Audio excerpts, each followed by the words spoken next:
How to view and remove a pinned message in Messenger.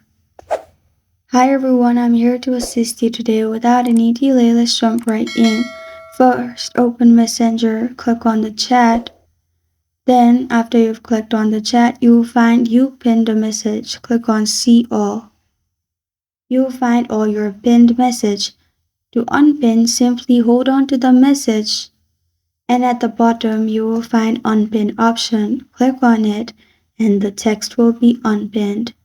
If you want to do it from the message, simply hold on to the message, click on More at the bottom right, then click on Unpin.